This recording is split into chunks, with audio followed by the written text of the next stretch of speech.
Welcome to Greenhouse Grower to Grower, the podcast where we talk to growers from across the greenhouse industry about market trends, innovation, their biggest challenges and opportunities, and more. I'm Brian Sparks, editor of Greenhouse Grower.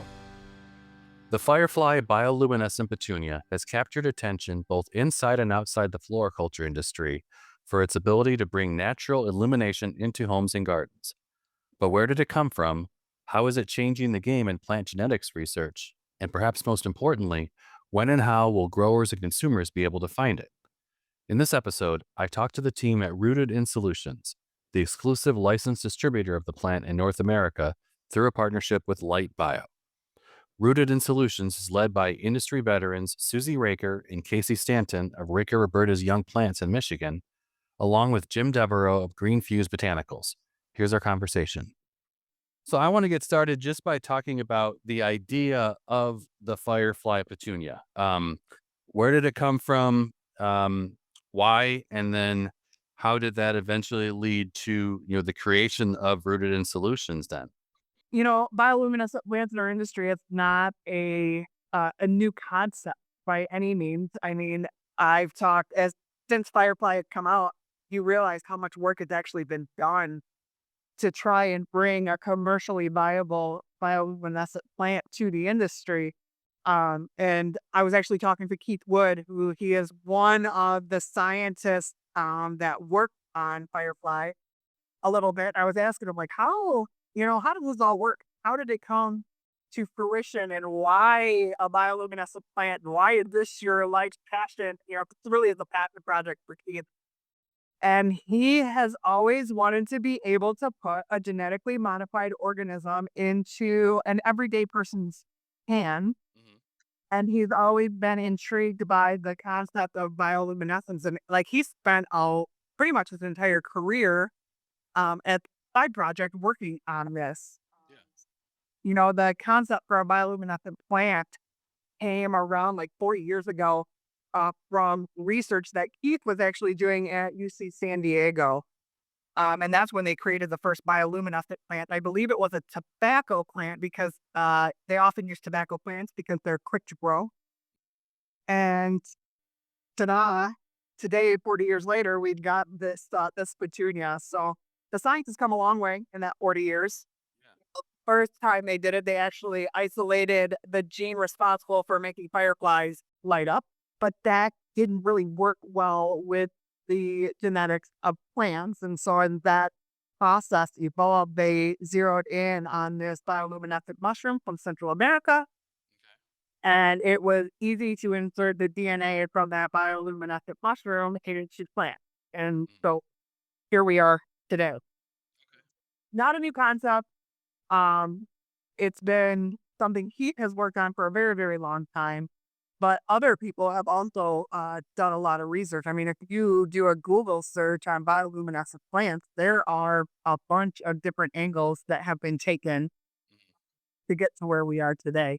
The thing that I have gathered as I learned more and more about this, and I am not a bioengineer, so, take the sciencey stuff that I say with a grain of salt, and I try to filter through all the times I've been explained this and put it into Susie Raker term, which is basically that of a kindergartner. Problem with the science is that in the past, that the science hasn't been consistent. So the plants would glow, maybe not glow the brightest, maybe glow inconsistently, maybe go silent during the production process. And the thing that makes Firefly Petunia revolutionary, I guess I will say, is that the science is so consistent here. It doesn't break. And so, we grew a boatload of plants last spring at Raker, and we had less than, I think, 0.5% of all of the plants not glow. And so that's the real game changer here, that the science is consistent throughout. Before I get to the going from idea to development, and then specifically how each of your companies are involved in this, Susie, you used the phrase "they're genetically modified organism," and I know you hear that a lot. Tends to be more on the food consumption side of things, not so much, in floriculture. But how did you approach, that concept, knowing that some of the connotations that you tend to hear when it comes to that? So yeah, it was definitely, you hear genetically modified organism, and there is a lot of pro and a lot of con arguments related to that terminology specifically. But a lot of those arguments, the negative ones, come from the food, stuff that humans and animals ingest. So don't get me wrong, this is a genetically modified organism, and it is not going to be for everybody. And there are going to be some people that don't embrace it, and that is okay. Everybody is entitled to their opinion. The difference is this is an ornamental plant, and it's actually one of the reasons that petunias was chosen in the first place, um, and that's because they are native to North America, so there's not a chance of um, this thing messing up the biodiversity of our universe. How's that? All right. Do you have anything to lend to that conversation in regards to the genetically modified piece? I mean, my 2 cents is I think you hit the nail on the head. The GMO or GMO-free label, which we're also used to seeing on consumer products for food and food crops is really our total exposure to it. So when you get into a genetically modified ornamental, as you said, we're basically taking 2 natural occurring events and making the best possible mix of the 2 of them. So it's not like a Roundup Ready corn or something like that. This is something that's for people just to sit back and look at it. If you want to eat the petunia, knock yourself out. It's going to taste like crap. Well, that is true. Um, Other than that, I want to retract my statement a little bit. Petunias are highly ornamental and they are highly used by consumers. So that was another reason that petunias are used, but they're not naturally present in the natural environment of North America. So that reduces any of the concerns regarding potential ecological impacts, so to speak. So, so I do want to add to what Jim said there in regard to the GMO with an ornamental. It is purely for enjoyment. It's not um you're not eating it. It's not to create bigger yields or fight against um uh chemicals, like herbicides and that type of thing. It's purely for enjoyment. So that's kind of a difference from the genetically modified organisms that people fight against. To add to that, these plants have undergone rigorous regulatory review. So, I mean, they were approved by the USDA in 2023, which, is how they came to Raker once they got approved. It was kind of late in 2023 when they came to us. So, but they have been approved through the USDA and found no, plausible pathway by which the Firefly Petunia poses any plant risk, plant pest risk, any of that. sure, sure. Casey, what has your role been in this process of bringing the Firefly to the market? Yeah, so I guess early on, kind of going back when Keith with Light Bio kind of came to Raker, I always say I'm to Susie's optimism. I'm the pessimist. I'm the one that's very cautious. So I was cautious about it at first. What a great story Keith had when he first came to us and kind of told us the backstory. I mean, you could see the passion that he had with this. So it's hard not to become passionate yourself with it when you see the passion he has. And once we actually saw the plants, that he had brought us, it was nothing short of amazing. I mean, when you that was just small plants. So when we actually produced stock plants and filled the greenhouses up, um, it's really it's not really describable unless you see it in person yourself and you see acres and acres of glowing petunias in the greenhouse at night. But anyways, so yeah, Keith brought it to us kind of late in 2023 to Raker Roberta's, and from there, we built a stock production. So from a production standpoint, we had to, learn this plant from the very beginning. I mean, yeah, it's a petunia, but there is some characteristics and uniqueness to this petunia, different than traditional bench run petunias. So that was something me and the production team had to deal with early on and learn. And we kept learning throughout the year, and we're still learning with this plant. just when we thought we had to figure out, the temperature changed outside, and we had to change up our production plan quite a bit on it. So that was kind of the early piece of what I took on and the production team took on. Um, Moving forward, which we can get into that a little bit later, is once we got into the end of this year, we started talking about how to get this, out to retailers. And part of the piece I was working on was getting kind of a wholesale network set up to produce the finished product for retailers to buy. Uh, Jumping the gun a little bit, but we can kind of get into that later, probably. Yeah. Well, First, been say the success of our program that we ran in 2024. It was a huge risk for Raker, Roberta, to take this on. But the reason that it was brought to us was I always like to describe my team at Raker as young, dumb, and hungry. Like the average age of our upper management team there is 45, and I'm very, very, very proud of that fact. We are been fortunate to do that, and not a lot of other businesses in our industry have been able to do that yet. Succession is a problem in our industry. Yeah.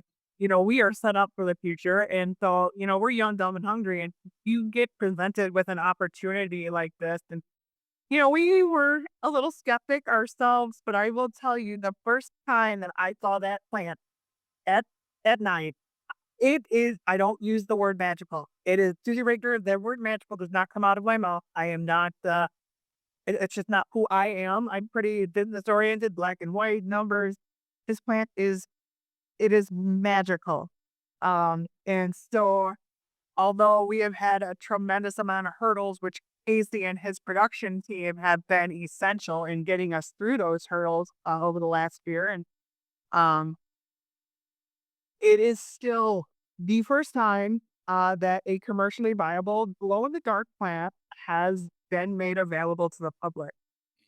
I think Jim can speak to that as well. I was at his place in California a couple of weeks ago, and he's been looking at this thing for a year now.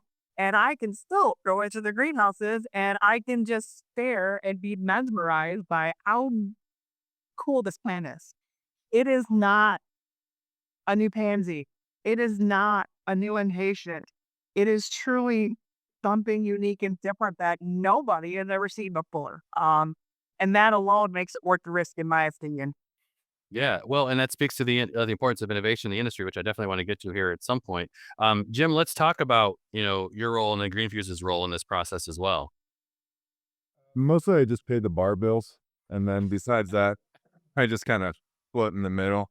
Well, I was very fortunate. I mean, Susie and I have known each other, been friends for a longer time than I'm willing to admit to most people. And when she first approached me with some production ideas, I was very pessimistic. I mean, I'd been part of quote unquote glow in the dark plants in the past. I mean, I think there was a Nicotiana in the late 90s that everyone got all hyped about, and it pretty much fell flat. So, proof is in the pudding. So I made her send me some plants, and I wanted to call her at 2 a.m. her time the first night that I received the plants, because Brian, it truly, I mean, yeah, magical, mind blowing. It's really pretty extraordinary. Uh, and then that led us to the question of consistency of product delivered, which Casey and his team did a phenomenal job on the what I like to call a pre-intro year, but really was, let's get this thing to market and see what's going on as quickly as possible. We in the Gosh, I guess it's only been about a year or two that I've been working on this thing with you guys, and in the background, I wanted to, coming from a breeding standpoint, I wanted to blow it up, get my population as large as possible, and then from there, make selections of the best from many different mother plants. We put those into tissue culture, not only for the cleanliness aspect, Brian, but also in order to have the uniformity of the product we're then able to deliver to Casey's team so that he has consistency of the young plants, which translates into consistency of the finished plants, then translates into consistency for the end consumer, that they know the brightness, the habit, what they're gonna have. And because of our new tissue culture lab, we were able to, well, at first we thought, we'll put a couple shelves of these plants in there and see what happens. And then not only myself, but my complete team got blown away by this. And right now, I mean, we have hundreds of thousands of TC plants that are ready to be sent down to Casey and his team so that they can put out the young plants for the coming year. But again, the idea is consistency of the product, something that we've all learned from dealing with stock farms. We've all learned from dealing with tissue culture labs. We want to make sure that what gets to the end user is going to be very predictable. Well, and to your point there, and it speaks to what Casey was saying earlier too, you could have the greatest concept, the greatest idea in the world, but if you don't have the consistency, the quality, just being able to grow it the right way, it's not going to get you anywhere. So I think, that's a really critical part of this process, I think. You hit the nail on the head, Brian. And I would say that this team that's sitting on the podcast with you right now, that is our biggest concern going forward. Um, like I said, it's a Petunia by day, but by night it glows. But because of the engineering that has had to go into it to make it glow, it has some hurdles for making it super commercially viable. And that's part of the risk that is being taken here. But the problem is, if the genie's out of the bottle, you had a successful launch in 2024 with e-commerce through the Light Bio website.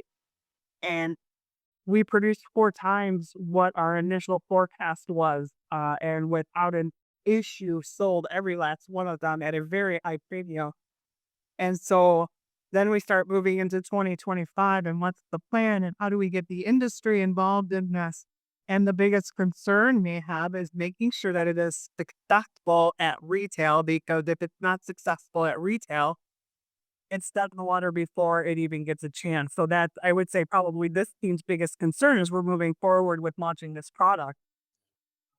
So I would definitely commend Susie on the Rooted in Solutions game plan to, yeah, we want to bring this to market. And yeah, we know that we could sell everything we could possibly produce this year.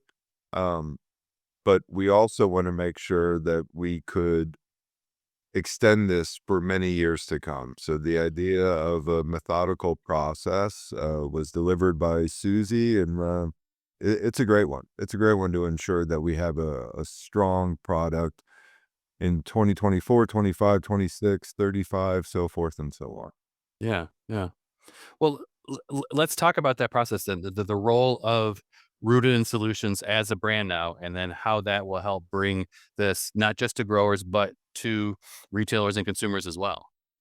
well, I'll take the lead on that since Rooted in Solutions was kind of my baby, and I brought these 2 good friends of mine into the, I don't know, we'll see if it's a good thing or a bad thing in a couple of years. But so I'll tell you a little story. So originally this product was brought to Raker, Roberta's young plant, and we were able to pull a rabbit out of a hat and have a very successful launch in 24. We made Light Bio happy with what we were able to do, and we learned a lot.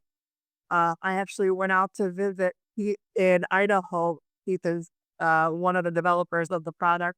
Last April or May, and because we needed to figure out what the plan was for 2025. And that, I will say, that's been one of the hurdles, is working with a bioengineering firm that had no clue whatsoever how our industry works and the time work on. And, that we really, as much as everybody, I mean, everybody's always chasing, filling our shoulders in off-peak time, but we really have one chance a year to be successful in this industry, and it is spring. And so I went out to him and we met for a week, and I laid out a million different options on what we could do with this plant in terms of licensing it to a breeder, selling the plant outright to somebody, selling the science outright to somebody, yada, yada, yada. I mean, there's a million different things that could have happened with this plant. But as the week went on and we spent time together, and Keith and I had got to know each other quite a bit through the spring of last year, just working together on making sure his product launch was a success through his website. Sure. And, he starts picking my brain a little bit about, well, what would you do here and how would you go about it? And, by the end of that week, he just, he really wanted to stay involved in the process of this plant. This is his passion project. He is so passionate about this plant. It's not even funny. And he would lose quite a bit of control had it gone another way. And so it was basically on that trip that Rooted in Solutions, the idea of Rooted in Solutions was born. Because he said, I want to work with you. You're obviously connected in the industry. You're obviously, I like to think that I'm pretty strategic. I tend to think in 1, 3, 5, 7, 9, 12-year increments all at the same time and piece all those puzzles together. And during that week, he got to see that because as we started, how do we do this? What do we do this? What are, doing a SWOT analysis on the product itself, what are its strengths, the opportunity spreads. We put together in a week's time a pretty good plan for how to bring this thing to market. But then I'm like, well, how does this work? So I start putting the puzzle pieces, like we've got Breaker Roberta, like at a production facility. It doesn't licensing. I don't know. He could have lied with Raker, but it just didn't end up making sense. And so he wanted to, at the end of the day, he wanted to work with me and whatever team I decided to put together. And so that's when Rooted in Solutions was born. And we're still, I like to call this team here our team of misfit toys. We're still putting together what exactly is Rooted in Solution. But right now, I can tell you it's a product development company. And this product development company, because of the people that we are working with and the people on this podcast right now, we have ties to a very capable production facility. We have ties to a very capable input supply company who are great dudes in the tissue culture there. And then, with strategy, which is what I love to do. And Casey's operational and Jim's eye for breeding. It's really an interesting team to work with. And I will tell you, we're having a really, really good time. And we don't know who exactly we are yet, but we're figuring that out more and more every day. It's an exciting process. And to your point, the fact that there is this much collaboration going on, what sounds to me that's nice about it is you all don't have to be the experts in every part of this. You've got the tissue culture side, you've got the production side, you've got the science side of it, all those parts coming together, everybody brings their own expertise and you meet in the middle. And that's where, the Rooted in Solutions concepts seems like it takes, can really take off from that. Well, and this is just one product. The goal is not to just have Firefly Petunia. The science works in other plant classes. The goal is to have a whole portfolio of plants that are bioluminescent, and to improve the science behind it. Right now, Petunia Firefly glows at about like a full moon. So imagine a full moon. That's about the brightness you get from a Firefly Petunia. The goal is to create that glowiness by tenfold. And then start to imagine the possibilities of products like that for streetscapes and parks. And the opportunities are endless. I don't, get on my soapbox for a little bit of a minute here because this seems like the right time to say it. Yeah. Right now, I've been in this industry my whole life. I am a raker. I grew up chopping fuchsia buds and kicking my dad off in the greenhouses back when I was 5. And I've known that my whole life. And I personally have never got as excited about a plant as I have this one. And the excitement, although it's given me a few extra gray hairs and some dark circles, the excitement's still there every time I see it because I really see the potential for changing the way that the public looks at plants. It allows us the opportunity to engage some new gardeners. Gardeners, our customers are dying, people. And we need to engage the next generation. And this plant has the potential to do that.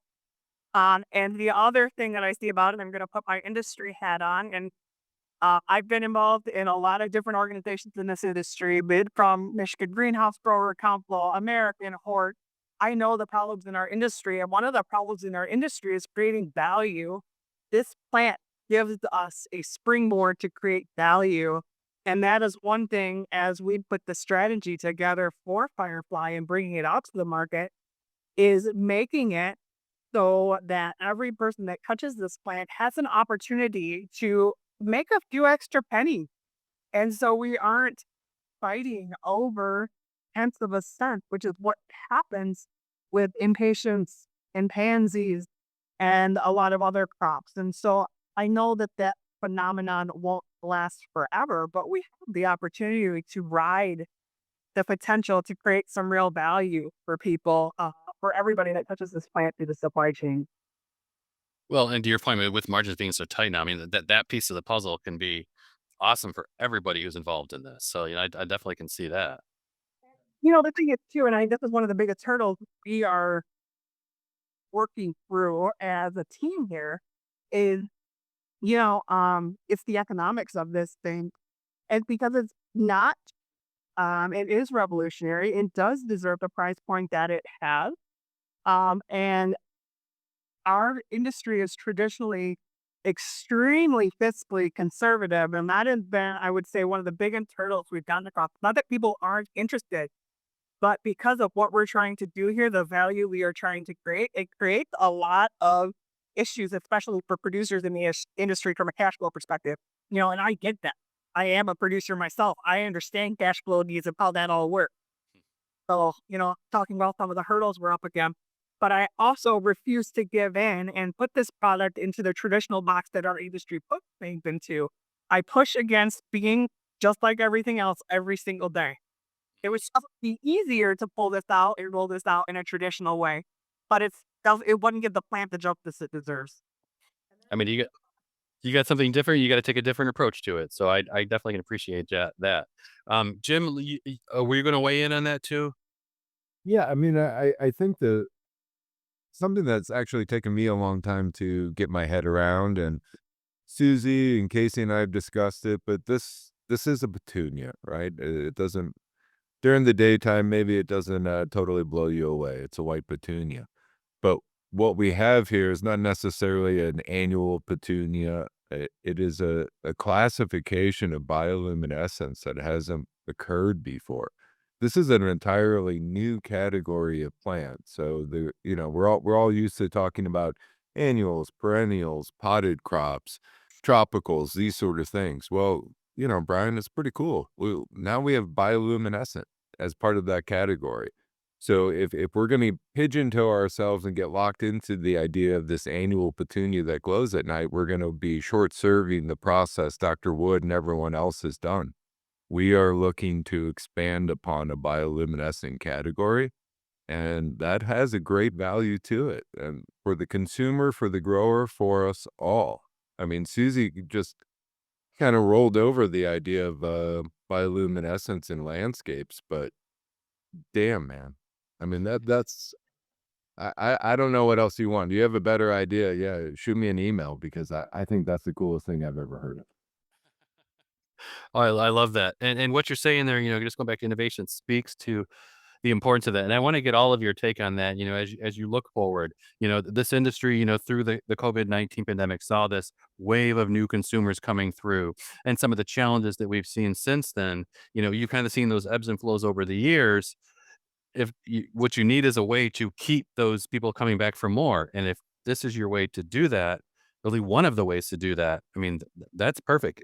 Can each of you just talk about how this plays into future innovation in the industry? And it really comes from all perspectives. Jim's from the tissue culture side, Casey from the production side, and to Susie with everything that you're working on, kind of spearheading this. Yeah, and I'll go first on this one. I mean, from a production standpoint, obviously, it's a challenge having a whole new category and learning this plant. It's pretty exciting in a way, scary in others, but it's pretty exciting to be able to be at the forefront of this. To hit on what Susie said a little bit, it's like, and when we first saw this plant, you think about the future of this thing, and that's what's crazy. Being early on this is probably one of the smartest decisions we've made. Because being early on this means we're in the network, we're in the partnership, and um, the future potential is just huge. So that was one of the things that we definitely looked at early on. But yeah, this is going to bring a whole new category of people.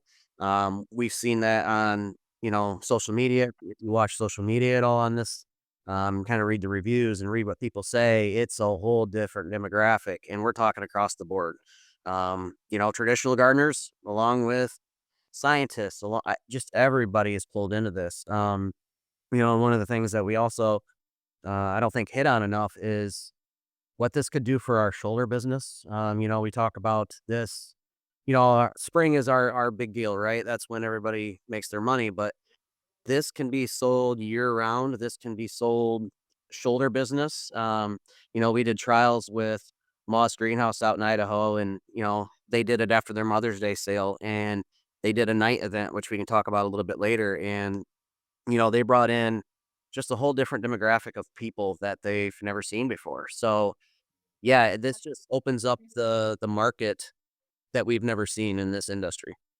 Yeah. Speak a little bit to the moth. I don't want to completely change the subject here, but Jen Moss is an exceptionally creative person, and we're very lucky because she's part of our I would the misfit toys here at Rooted in Solution. But she loved being a disruptor and doing things differently. So I'm so thankful to have her on the team. But she's been very pivotal in helping us do this right and do it different. She is about an hour and a half south of where Dr. Wood lives.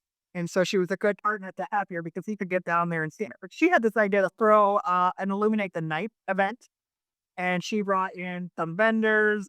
She had a bar. She had live music. She had flame twirlers and axe throwing. And Jen does it big. Anyway, that night was I think they saw 2 times as many people as they had anticipated, and they had their biggest night in retail history ever. So, and it was because of Firefly. So, this thing can work.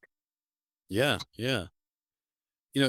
Jim, from your perspective on the innovation side, what are you seeing in terms of how this could lead to, continued growth of innovation and keeping this industry, you know, evolving in a great way over the years? Yeah, I mean, it kind of throws my ADD into just a twisted monkey because there's so many possibilities. And I think the biggest one that both Susie and Casey stated was, well, who's our consumer on this? This is not grandma coming in for her red geranium. This could be a very posh thing. This has a retail potential in every avenue. That the retail capabilities are huge, but moving forward into the innovation of the product is really the breeding process. So how do we continue to improve upon what we have? Is it within bedding plants? Is it perennials, tropicals? Is it foliage items? Do we focus more on indoor, outdoor? I mean, it's endless possibilities. I mean, not to blow it up into something it's not, but I mean, the Model T came out and barely made it down the road in their first generation, and now we have self-driving cars. It's just that the possibilities are just that huge. So as Rooted in Solutions, as we all kind of get around and with Dr. Wood and discuss what is the breeding platform, we're pretty lucky in a way. You can't really go wrong because whatever we come out with is gonna blow minds. I mean, have you seen this, Brian? Yeah, I was at when I was at Cultivate last year. They had that room set aside where you can kind of walk through and you're finding your way, and like once you're through there, like, oh my gosh, what am I seeing? And I mean, the light bulbs, not that they light up the room, but they go off instantly when you see that. I think you said it perfectly. What is this? What is this? Yeah, and that's what we're constantly circling. What is this? I mean, right now the low-hanging fruit is sell it as a bedding plant, getting into retailers, consumers, direct to consumer, online sales, get people to see this plant. But uh, what is this in 5 years?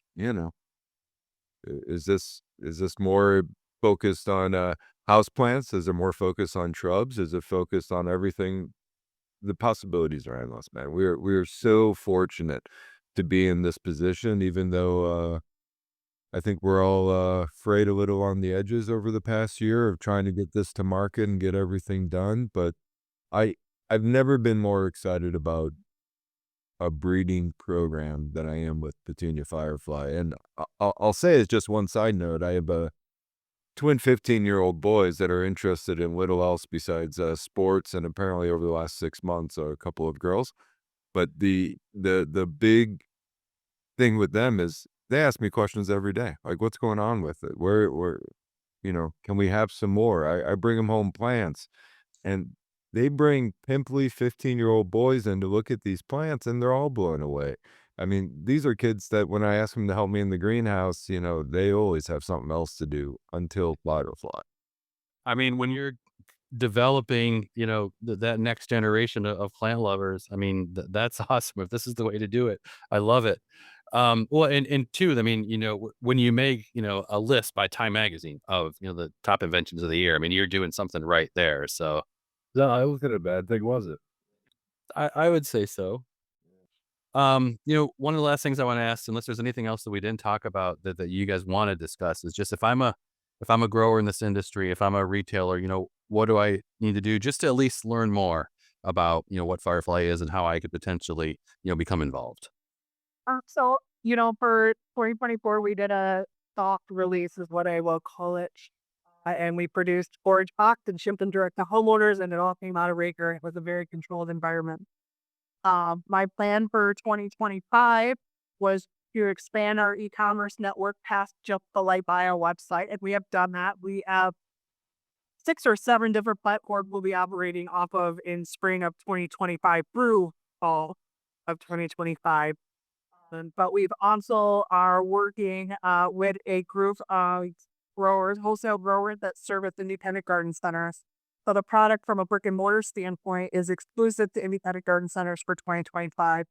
And the reason for that was, the whole goal was to crawl, walk, jog maybe, then run, and then sprint.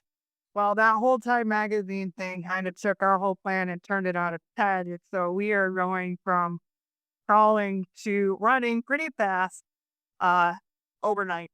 And so the reason that we wanted to work with independent garden centers, though, is because we need to learn about this product. We blow it up even more. We need to learn how consumers really view it, because last year we didn't even in the circus of people that this has potential to reach. And so we felt like the independent channel was a great way to do that. So we developed a list of wholesale growers. And then when the GD kind of got on the bottle with the Time Magazine thing, the demand from the industry ramped up even more. And so we are also doing a pre-intro liner program through the bulk sales organization. So multiple ways for the industry to learn more and learn more about this product. One, reach out to the team here at Regent Solutions. I'm Google me. You can find me. Shoot me an email. Give me a call. Also, if you work with Ball Seed in any way, shape, or form, feel free to reach out to them in regards to this product and, how they could get their hands on it. And that's kind of it for now. We have lots of plans for being at various trade shows through the winter trade show season. I know that we will be at MAT in the Raker Roberta's booth. We will be at the Gulf State show. Is it Gulf State? And then there's a show in Idaho in January. We'll be at X in the spring. We'll be at Cultivate again. And we'll be in the Raker Trial Gardens. So there's going to be lots of opportunities to learn about this. And once again, 2025, although it feels like this ginormous mountain we're trying to get over for 2025, it's really just the first step. And it's a just learning year is how we're looking at it. So if people are interested in being an early adopter of an innovative new product, don't hesitate to reach out. Thanks for joining us. You can learn more at greenhousegrower.com. Please subscribe to this podcast wherever you listen, and please leave us a rating as it helps other podcast listeners find the show.